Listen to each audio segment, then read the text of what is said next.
TE Talks with Guides is a weekly podcast for lovers of history, travel, and all things Italian. Thank you, everybody, for joining our premiere episode of Through Eternity Talks.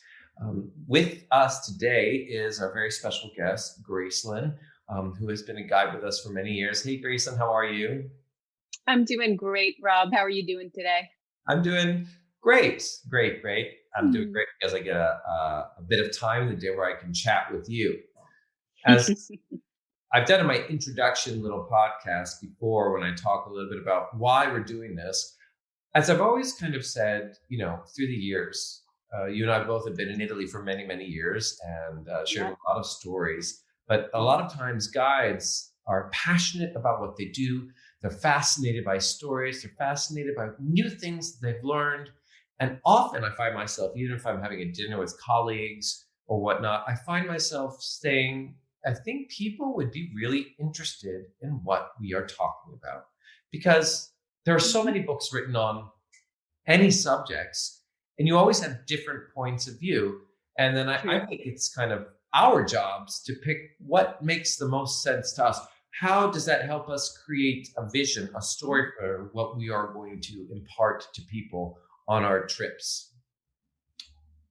It's very true. And I think it's a lot of fun. It's that time period when we're all finished our tours and kind of meet up for, I don't know, a coffee or something afterwards and share even information, stories, and say, oh, wow, I never looked at it that way before. Where did you get that from? So yeah, there's a lot to learn from just chatting and sharing a bit of information. For coffee, I seem to recall in our video on Facebook that we kind of disclose the fact that we love to go sometimes to special places for a little aperitivo, a little glass of wine or a prosecco or a Aperol spritz. Well, I guess we're doing this earlier in the day, so I said a coffee, but Aperol spritz or a nice glass of wine, absolutely, after a tour, works perfectly for me. Remember, I'm going to be like Barbara Walters. I want us to get to the truth of these discussions. I want to have guides crying at the end of them. This is the important thing that we're going to get to. Hey. I've got my tissues. I'm ready. Okay, you got your tissues? Okay. Yep. Okay. I want people to take photographs of me to do memes with. I'm going to do like some funny faces. Anyway, that's my own glorification. Talking about people who kind of believe themselves to be gods while they're alive, it's going to bring us to one of a couple of subjects that we're going to talk about, and that is JC. Not Jesus Christ, but maybe for the ancient Romans, he could have been Julius Caesar. So what we're going to discuss today is Julius Caesar and also how he's connected to one of my favorite places in Rome. So this week we're doing a special series kind of promoting the Roman Forum, the Palatine Hill, and the Colosseum. And I thought that it would be great to bring you in and talk about it because I was able to witness your lovely virtual tour that I thought you were perfect for. That's why I asked you to do it. I said, do a tour about Julius Caesar. So off at the top of your head, what can you tell me about? Oh, off the top of my head. Well, I think that's what made the research and putting the tour together so much fun because off the top of my head, I always think about the most commonly asked question, which strangely, I even got that this past week. So only a few days ago when people asked me, Julius Caesar. So is he the hero or, is he... is he the bad guy? What is he? Do we hate him? Do we love him? Did they hate him? Did they love him? And the only thing with Julius Caesar that you could say is yes. You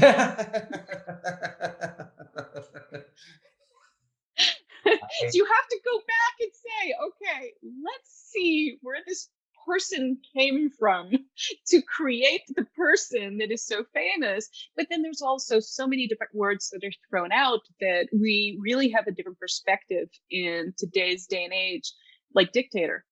What does that mean? Words, maybe there's like censorship going on our podcast. Yeah, it's so funny when you're saying that to me. If you ask me, I'd say he's a politician. Ah, okay. Very simple. Yes. The You know, ultimate which politician. is where you don't know. Do people love him? Do they hate him? I always kind of thought of him as being like probably one of the greatest politicians ever because you Yes. you kind of throw out his name, everybody recognizes Julius Caesar more so than some of the other superstars Yes. of whom we talk about. Yeah, it doesn't matter background, doesn't matter educational background, it doesn't matter geographical background. People, everybody knows him. But it's funny that you said politician because other people might immediately say general. Yeah. you know but the difference between generals today, we try and hope that military isn't political, but 2000 years ago that wasn't the case. No. It was part of politics. It was essential to part of politics and how to come back, how to go up that cursus honorum, that ladder Oh yeah, of that's so funny. You've seen the shows. Remember, I'm a ham actor, and of course, I always have to uh-huh talk about that. Well, we don't do them anymore, but the miracle players, and we did Caesar right. and more than just a salad, right? And so there was a part of the gig where we'd say from Questar to Praetor to Consul. Didn't put the general in, but that's what we would do. Exactly. And his is fascinating to look through, just looking at one person alone, especially one person this famous. Mhm. And this I enjoy talking about, when I'm doing a virtual tour. And you say, well, here's how he started. He's a teenage Flamen Dialis. And people go, hmm? Hmm? And the politics involved in those positions, and that position being removed from him that changed the course of history, basically. Sure. The Flamen priests. That was another role we got to play. I won't Moments. go into how that was portrayed. How that worked out for you. Yeah, it was a lot of fun. It was a lot of fun. A lot of fun. It was a lot of fun playing Common Priest. Um, yeah, it's so funny because he's I would even say sometimes a romantic figure. I Yes. I think what's great about him, and why I chose you to kind of present Hmm. this virtual tour, is that it's not just there's a lot of fascinating stories, a lot of gossip. Absolutely. That's how I Hmm. kind of approach things when I do a tour. Is I really love to go to those books, and I think a lot of people who Hmm. come from love those books. And I always think about Colleen McCullough. In Hmm. She wrote a book. The writer. She's the Australian author of the oh gosh, what was it? The Thornbirds with Thornbirds. Right. so huge in the 70s and the early 80s. Right. I remember. She wrote this book. I mean, they are. These historical novels are fascinating. I mean, they're done. They're Hmm. done by people who are very, very thorough in their research. They don't just kind of start writing. They're very, very thorough. And she wrote Julius Caesar, and then she also talked about romantics. She talked Caesar's women. Right. That was Hmm. something quite interesting. Have you ever read any of her books?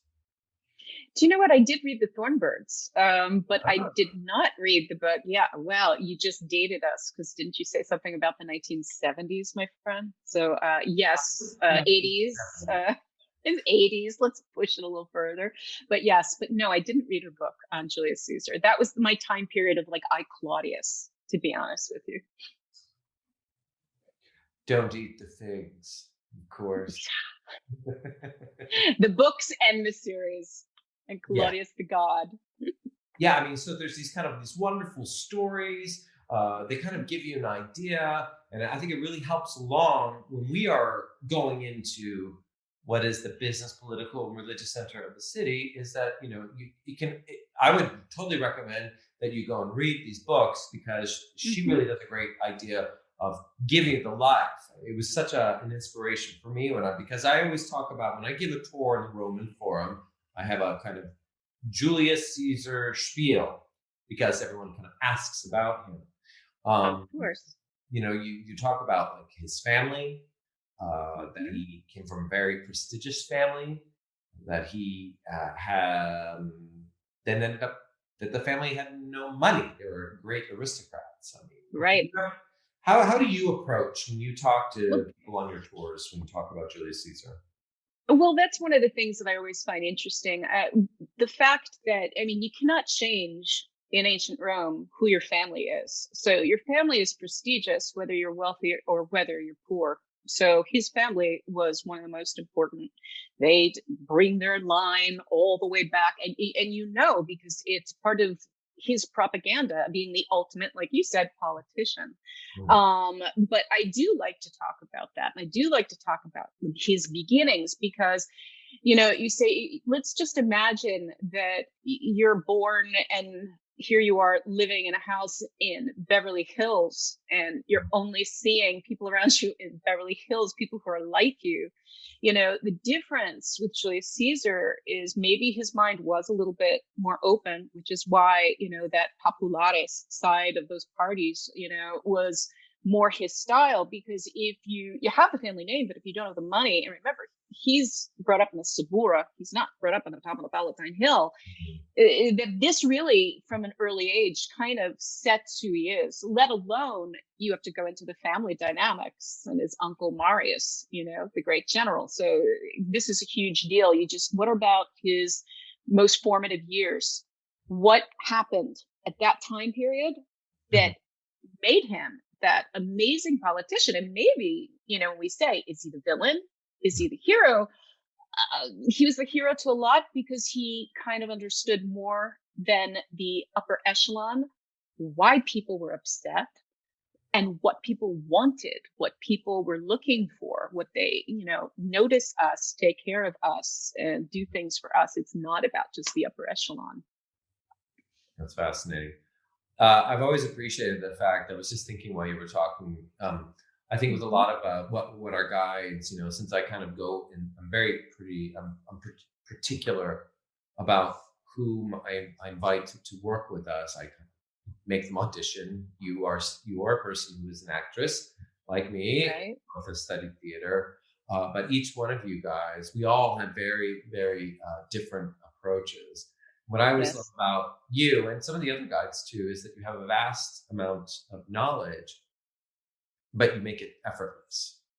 And I think that's really wonderful, because I don't think people kind of come back from your tours and say, Grayson was very informative. They were just like, they bring them along without them even knowing it. You know, you've brought them along and told them many, many things where it doesn't feel like they're in a class or whatnot. Right. It's a wonderfully balanced out thing. So I was thinking the way I approach it, I'm fairly dramatic. I kind of like push the whole story through and I get through, you know, but it's just very, very, very different. You know, I love to talk about points of Julius Caesar, how he kind of makes himself seem to be a certain way. I remember back in the day, I loved to do kind of these promotional tours, and it was such it would bring crowds to me if I would talk about Julius Caesar. I remember writing specifically your brother, who works in the faith. He is a priest, of course, studied Latin. So I'm sure, as my mother went to the girls' school of Latin, they probably talked about Caesar's Gallic campaigns, you know, and she's like, Yes. all was divided into three parts, you know, that he talked about this stuff that is such important literature in the Latin language. And I remember reading about that he would apparently have three scribers and he could dictate letters at the same time and be dealing with other people. I can barely tie my shoes by myself at one time without getting distracted. So I'm amazed by this stuff. I'm amazed It, how this politician, general, ladies' man, you know, changed it him. came so naturally. That's one of the things that it does seem that it came so naturally to him. Like you said, just, you know, being able to dictate this, do that. And I think he never took his eye off of the end game and what he was looking for, which basically, well, you know, we can talk about the final position as dictator, but honestly, it was counsel, you know, moving up that rung to the most important positions. That was what was important to him. And it didn't matter which position he was doing, which is so fantastic. He always knew. So as he's up in Gaul and these letters are coming back, which are going to be put together, you know, into the Gallic Wars, he's creating his own propaganda machine every step of the way. In every step that he did, whether it was he was an aedile, and it's like, okay, I'm the guy who manages like infrastructure, streets, things like this, and I also have to put on the games. Mhm. I get to do for the festivals. Okay, who are the people who are waiting for the festivals. Well, they're the lower classes, they're the masses. Mhm. I got to be the best Adile ever, Mhm. with the best gladiator games, with the best whatever it is. But he always knew he put himself into debt doing this, but because he always was looking 3 steps ahead, which is so fascinating about him. But Mhm. it's funny you said about the different styles. I think my style comes a lot. Also, my father was an actor originally, so very much like the two of us. And then he became a teacher, a history teacher, and he was crazy about history. And as he went up into a different world in education, board of education, but it was always about history. And he would tell us this stuff is just, if you love it and it's fun, it is so easy to be a teacher because all you have to do is love it. And I feel like that's what, he used to tease me. He's like, that's what you do on your tours because you're a teacher who walks while they're teaching. So I don't know, but without trying to sound like school, it's vacation. But I think that we're really lucky because in doing something, whether it's with people live walking through these incredible sites, I don't think people even understand the significance of the Roman Forum because you go, this is the center of all life Mhm. right here in the center of life of the Roman city. But then as Rome becomes this great empire, it's also, this center of life for the empire, this historic center. So there's so much there. And it's easy because, like you said, when you give speeches and talk about Mark Antony and, when he's speaking at the funeral of Julius Caesar, well, we've got the roster there. You have these things in front of you. You don't need to have too much inspiration. The site is inspiration already. Exactly. It's funny. I was going to bring that back because you mentioned also the Roman Forum, and then I'm going to get you some questions about the Subura. So, ladies Sure. and gentlemen, most of you are probably listening to us on the podcast, maybe doing dishes or exercising if you're allowed out to do those exercises. But we are going to be taping this on a Zoom conversation, and we're going to try to insert some things that we're going to talk about now because we're going to talk about the Roman Forum and a bit of the Subura. And if you're also curious about it, you can also see on our YouTube channel that we've just uploaded on Monday a video of me doing a TE Walks live where I'm right inside the Great Forum. But Julius Caesar works very great. Works well with the forum because I think he changed Mhm. a lot of what the forum was. So Yes. you stated right that it was the center of everything. Yes. Why was it the center? What made it the center of everything? Why was it so important? And how did Mhm. Julius Caesar end up changing things? Well, if you just look at its positioning, simply, and I'm talking the most basic, and you're just looking at a map and Mhm. you see when they talk about the 7 hills of Rome. Now, Rome is more than 7 hills, but there are 7 hills where Rome, we say, the ancient city begins. And they're close to each other and they're not far from the Tiber River. And they've got these common valleys between them. But if you look, the first settlement is the Palatine. Across from it is the Capitoline. It's that central valley. It just made the perfect meeting place for people. So it always was a bit of a meeting place, and there was, of course, they talk about that lacus, lake. I'm thinking swamp. Once this is all drained out, it just makes sense. We're going to meet here for everything pertaining to our civic life, Mhm. our political life, our religious life. Remember, there's no separation in church and state. Everything is so interconnected that it ends up growing into a space where anyone, especially a Roman man, whether it was lower or upper classes, you're going to be passing through this area because you're going to be coming to hear the news. You're going to be coming to meet with your patron, or you are the patron. You are going to be passing through. Maybe you're going to the tribunals, to the courthouses, which were the basilicas, the curia. Maybe you're a senator. But there were a million reasons, and plus, you think about even for a young Roman male this is where those famous tablets, the 12 tablets of laws written in bronze, you go, you memorize this stuff. So there was this whole idea of like national pride, let's say, other than center of civic life and center of religious life, all rolled up into one. Sure. An amazing place. Now, I think around the time of Julius Caesar, let's say Mm-hmm. the infamous date, right, was 44 BC. Yep. The population was over 1 million people, right? Yeah, that's an estimation. An Yep. estimation, so probably even much bigger. We're not even sure who was to be considered. Who's included in the census? So that's always a Exactly. question. Exactly. Isn't that funny? I always, guys, while we're talking about this, when we talk about politics, there's been a census going on in the United States that was kind of controversial. I mean, we don't have to have Mm-hmm. any opinions on it, but it's just that these things always kind of repeat themselves in history. Sure. So we have the city center, the business, political, religious Mm-hmm. center with basilicas, temples, shops, markets. Was it crowded? Yep. Very crowded, right? Absolutely. Okay. Weren't allowed to be riding through with carts with animals. You couldn't do that during the day. Absolutely not. This would have been packed with people coming in, coming out for a whole variety of different reasons. Absolutely. Also for the festivals, also for the triumphs. It just depends. But it was utilized. The space was utilized daily.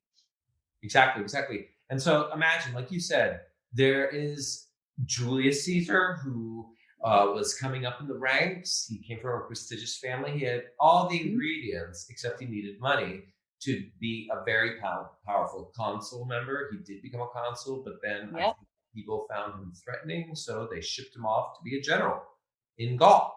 And not the smartest thing if you want to get rid of a man who ends up being not only, as you said, great with having two steps ahead thinking, if you're going to be that way and you're a strategist, you're going to be a great general.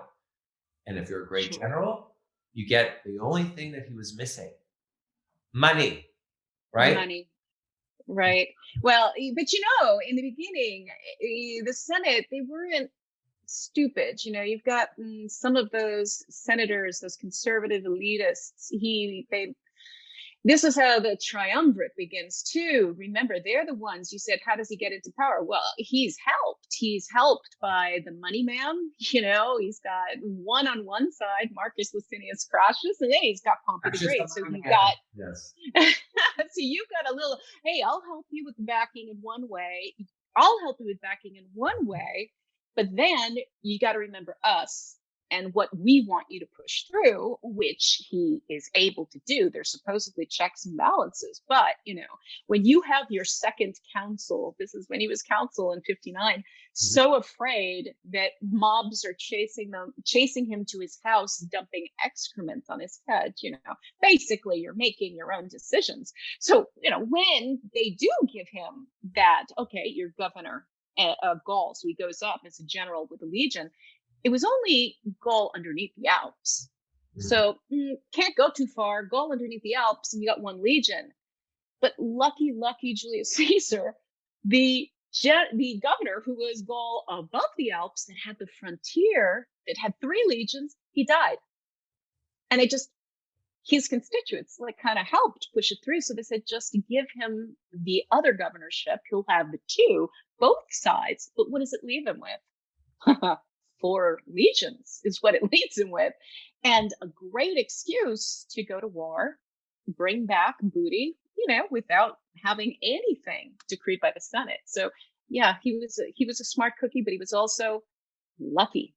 Very, very lucky when you think about that too. That's what makes the people who are great in history, right? They happen to be at the right place at the right time and making right choices. So he conquers Gaul through 10 years, writes these campaigns, then gets also all the profit. I've always understood that the generals were able to acquire all the profit from the slaves whenever they conquered. Some other things were shared with the soldiers and the booty and stuff. But so we have a man now, very powerful, not even back in Rome because he wasn't allowed to go into Rome or Italy with his army, Exactly. but he sets up construction campaigns because the forum itself was overcrowded, right? And Lots of that's, construction so what are campaigns. you going to do? You're going to build something Hmm. with your name on it, right? Hmm. The forum. Now, and the majority happened around, I mean, there's a lot going on by 46 by the time he comes back. So he's already crossed the Rubicon. We've already gone Yep, into declared. civil war, at this point. But, but also, like we said, he's not stupid. Even before he came home, there was a festival in Rome after that last main battle. And I find this fascinating. He said, nope, I'm paying for this feast at the festival. I'm paying for it. And he also made sure that some of the food was prepared in his own home. They said because the people needed to know who is, Daddy Julius is taking care of you. And he did. Remember, there's also booty that was shared amongst the Roman people when he comes back. So it's hard if you have the upper echelon who are mad at you, but everyone else is like, he's given us stuff, man. He's given us stuff. And then comes back, and what does he do? Starts the building. And it's an amazing amount of building from the basilica, the new basilica, Basilica Julia, of course. Everything's in the name of the Julii, of course, the Curia Julia. There's part of the new pavement was put in the Roman Forum, but this is going to continue. There were so many programs. The majority of it is all completed by Augustus, completed by his heir. Of course, we'll definitely get to that. It's just that he sets this up. It's so funny talking to you, Grayson. So we're looking at each other over Zoom. People can see this on our YouTube channel if they want to. We're going to insert images sometimes as we talk about things. But it makes me feel like, we're on MSNBC or Fox News, like what my parents were constantly watching every day when I was back in the States. The talking heads, as my parents called it. Right. Here we are, the talking heads, not talking about the politicians of today, but we're talking about what happened in the past. But so many of these things seem to be repeating themselves. What was going on on January 6th, no matter what, Donald Trump is a controversial figure that many, many people very much despise or love, And so I think that Julius Caesar was not the same person, of course, but he was a figure that was it was a protagonist because there was a need of change going on. In fact, let's talk about, because people want to know, why was he killed? If he did all this stuff, if he was doing good works for the city of Rome, he was giving things to people that the populace, the general populace, loved him. Why was he assassinated? What was the reason? There's one thing that you have to say with the ancient Romans, that going back to their pride, to the founding of the Republic, 509 BC, that idea that was so ingrained into a Roman, which was never to be under the rule of one individual. And this is the entire system was based on this. You've got two people who rule, councils, not one. They take advice from the body, which is the Senate, who are normally, it comes from elders who had held positions before. So they're there to give advice. Just like if you think whether we're talking about Parliament, whether you're talking about in the US or the Senate and the Congress, you've got the Assembly of the People. But, this is the system. Now, the system wasn't working by the time of Julius, by the time of the big generals. If you think as Rome grows and grows, you're a soldier. You're not a farmer soldier like the beginnings of Rome anymore. You're not coming back for the harvest in October. You're not leaving in March. You've been gone for years. The people that you trust is the person who's taking care of you, which people like Julius Caesar, your general, and they start to shift their concept of their alliance. It's not that idea of the Republic. So things were kind of crumbling at this point. But what made him on the side of the people who thought he was a villain, there was that first position of dictator. Now, dictator, was temporary. It was time of civil war. It was time of unrest where they say, okay, we can't manage with the checks and balances. So we all agree on a dictator, and they're there for a set time period. If you think about Sulla, and then he goes into retirement, so there were dictators who left. He became really dangerous because probably he started to believe his own propaganda. I come from the line of the goddess Venus. And he accepted a title that should never have been accepted, which was dictator for eternity. And, this was the perfect excuse, whether or not it was that some of these senators cared so much about the Republic or were so fearful of him. But it was the perfect excuse that we have no choice. We have to get rid of the tyrant. We must restore. But the problem was, what happens on the other side? You've got soldiers behind him, people who are the lower classes behind him, people on the popular side who were behind him, who are horrified because, hey, we just got out of a civil war, and now, we're assassinating the guy who's rebuilding the city. It's complicated. Yeah, it is. It is. In fact, if I recall, correct me if I'm wrong, that title that you brought up, dictator in a time of emergency, was the title Imperatore, emperor. That it was originally, that's what it came from, this title during the emergency. That's what I always had learned. And he was never officially what we called an emperor. But, No. They Imperatore as in having imperium, you mean? Yes. Exactly. Okay. Not the title, but it was like from that, it derived from this title was given to them. But, there's like a whole evolution. But as you brought up the fact, you're saying, okay, it was because of the roots. You're going for the whole good side, right? You're going for the good point of saying, this is not what Rome was founded on. The men got rid of the kings because of dictatorial behavior.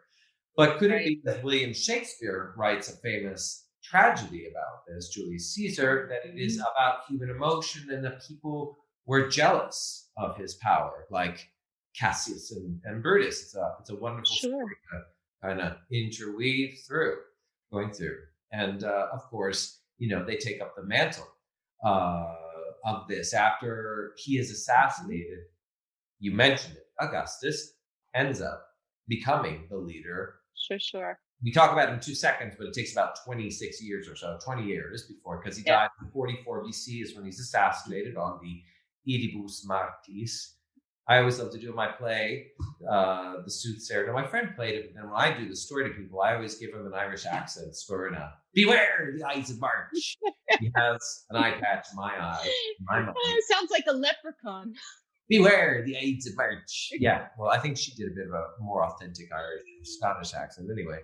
And he says the Ides of March are come, but I sees it, but not gone yet. Anyway, so he's assassinated. Augustus takes it up. He builds other things, and he builds the Temple of Mars, the Avenger, with a wall. That's the only thing really standing of it. That leads into that area that you mentioned that you can even walk through today. The firewall, just stopping the fires if they came from the Subura into the area, which was more important, which was, of course, the Forum. Exactly. So it's so wonderful because we are having, just the two of us talking about one of the most famous figures in history. There are so many different points of view that one can look at this individual, but we can continuously do that with other people too. Yes. Julius Caesar, Augustus, his wife Calpurnia, whom I also got to play, one of my favorite. Oh, you did. Is with Caesar More Than Just a Salad. Not Pompeia. Not Pompeia. She seems like it was might have been more fun. Do you think Pompeia or maybe Cleopatra? That's true. I had a story about an actor that was doing dubbing here, John Gayford, and he was on the set and worked as an actor in the film Antony and Cleopatra with Richard Burton and Elizabeth Taylor. Wow. It was all filmed in Rome. There's just always these wonderful stories, but they help us make the places like what you talk about in the Roman Forum, the Basilica Julia, the Curia where the Senate met. And then you go to the story of Augustus and you can talk about the Temple of Mars and Avenger, the Forum of Augustus, the Forum of Julius Caesar, and you have another whole Palatine Hill virtual tour. Yes. So these are all wonderful things that people can go and check out. And I would say, hopefully, you guys have enjoyed this. But, Grayson, let's say that this is a nice way to conclude. At the death of Julius Caesar, he had his apotheosis. He was a man. Yes, he did. Oh my God, because we're still talking about him today. So somewhere, maybe he's looking down on us saying, yes, that's right. Thank you. I agree 100%. Veni, vidi, vici. I came, I saw, I conquered. And yes, he conquered. He conquered all of our imaginations because we're still talking about him. That's right. Over 2,000 years later. Exactly. And, so we can use these stories, and remember that you can check out your virtual tours of the Palatine Hill, of Julius Caesar in the Roman Forum. We even have a virtual tour doing just the forum itself with Caterina. It used to be designed by Francesca. And then, we have so many other things to go over with these stories. And if I recall, you also did a TE Walks Live that we'll eventually put on YouTube. It's where you were almost trapped on the Palatine Hill during a storm. Do you remember that? Yeah, I didn't think I was going to get out that night. Everything was closed. It was right. Remember the storm came through and then it was empty. It was empty. There's nobody there. It was just me. I was like, I think I'm going to fall asleep under a monument because I'm never getting out of this place. Yeah, I mean, as I've said before, when I've done that tour inside St. Peter's, that it's completely empty. These are such unique opportunities. So it's great if we can look at things and say this is a lemonade. We out of these challenging times. To be able to go to that place, the Palatine Hill, and have it completely be empty is and taking advantage of it. And the fun part is we take advantage of it, and then when we're filming them, like the live walks, is sharing it. Because when else, like when we were together in St. Peter's, remember, we were the only people in front of Michelangelo's Pietà. How often does that happen? Yeah, it is. It's just like then you get to the soul of the work. You have this boom focus and this kind of interaction that you have. Right. It's really exceptional. Well, thank you very much, Gracelyn. I really appreciate it. You're welcome. Available. Now, I know that we're going to be out doing some future podcasts to go along with our future videos on YouTube. So we're going to be seeing you talk about Ostia and Ostia Antica, exactly. Yep, on our podcast. We'll also talk to you about Casa Gandolfo and Ariccia. Anyway, to everybody else who is listening, thank you for joining our very first episode with TE Talks, so Through Eternity Talks with Guides. And if you've enjoyed it and you're listening on the podcast, please write on our podcast channel, give it a rating. I believe you can go up to 5 stars, and also please write feedback, because all of that stuff will help us get more attention and bring us more business, which is such a big help and very important for us. And if you're watching it on YouTube, please remember to subscribe onto YouTube and click the bell and share this stuff with other people, because we really want to get the word out. People who have been encountering us, they really enjoyed what we do. So I think others will too. Thank you very much, Gracelyn. Great. Thank you. Baci, baci. Baci. Thank you for listening to our TE Talks with Guides. We have a new episode every Wednesday. Please subscribe to get an alert when each podcast comes out. Rate us and tell people how you enjoyed it, and share it on Instagram, Facebook, or Twitter. Most importantly, if you enjoyed it, send us a feedback about the show. Also, if you are curious about what some of these people and places we talked about look like, you can subscribe to our YouTube channel and watch the video on this podcast, where we have inserted special images for you to further enjoy the story.